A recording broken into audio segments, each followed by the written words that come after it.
আমদানি করা পেঁয়াজ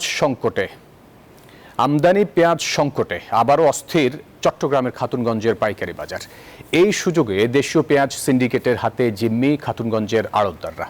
আমদানি পেঁয়াজের চেয়ে দেশে উৎপাদিত পেঁয়াজের দাম আরও বেশি হওয়ায় হতাশ ক্রেতারা। বেড়েছে রসুনের দাম, কিছুটা কমেছে আদার।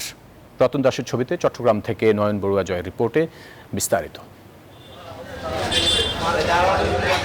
পেঁয়াজের ঝাঁজ যেন কোনোভাবেই থামছে না। সংকটে নানা অজুহাত বর করছে চট্টগ্রামের খাতুনগঞ্জের পেঁয়াজের বাজার। ভারত থেকে আমদানিকৃত পেঁয়াজের পাশাপাশি দেশে উৎপাদিত পেঁয়াজের সরবরাহের কোনো ঘাটতি নেই। তবু ৭০ থেকে ৭৫ টাকা কেজিতে পাইকারিতে বিক্রি হচ্ছে পেঁয়াজ। আড়তদাররা বলছেন, ভারত থেকে পেঁয়াজ আমদানির অনুমোদনের কয়েকদিনের মাথায় আবারও ফের বন্ধ হয়ে যাওয়ায় দেশীয় পেঁয়াজ সিন্ডিকেটরা বাড়িয়ে দিয়েছে দাম। যদি সরকারের পদ্ধতি যদি খুচরা পদ্ধতি যে মনিটরিং করা যায়, মনে হয় আমার বাজারটা আরো নিম্ন পর্যায়ে আসে। আর যথেষ্ট যদি আর আমদানি হয়, বাজারটা সামাজিক পর্যায়ে চলে আসবে। সকলে যে পরিমাণ ঢোকার কথা ওই পরিমাণ ঢুকে নাই, হালকা পাতলা কিছু ঢুকছে, এইগুলো আসতেছে, কিছু লাগে আসতেছে ওইভাবে।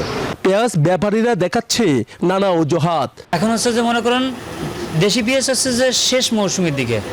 এখন এটা মনে করেন যে আপনার যদি এই মুহূর্তে যদি আইপি যদি না দেয়, আইপি না দিলে পরে দেখা যাচ্ছে সামনের সপ্তাহে পেঁয়াজের বাজার আবার দেখা যাচ্ছে ৮০-৯০ টাকা পেঁয়াজের বাজার হয়ে যাবে।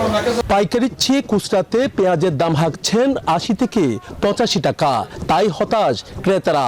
৮০ টাকা করে বিক্রি করতে পেঁয়াজ যেভাবে আসতেছে সরবরাহ আছে বলে বলতেছে, সেইভাবে দাম কমা নেই। ৩০-৪০ টাকা ৫০ টাকা থাকলে সেটা একটা সম্ভাব্যর মধ্যে হয়। এখন তো ক্রয় ক্ষমতার বাইরে। এইদিকে পেঁয়াজের পাশাপাশি রসুন আদার আমদানি কয়েক গুণ বাড়লেও বেড়েছে রসুনের দাম, তবে কমেছে আদার দাম। আগে ছিল ১০২ টাকা ১০০ টাকা, আর এখন বর্তমানে ১০৮ থেকে ১২ টাকা রসুন। আর আদা আগে ছিল ১৬০ টাকা ৫০ টাকা ছিল, এখন ১২৮-৩০ টাকা। তবে পেঁয়াজ সিন্ডিকেটদের দৌরাত্ম্য ঠেকাতে প্রশাসনের বাজার তদারকি বাড়ানোর তাগিদ ভোক্তাদের। নয়ন বড়ুয়া জয়, নিউজ 24, চট্টগ্রাম।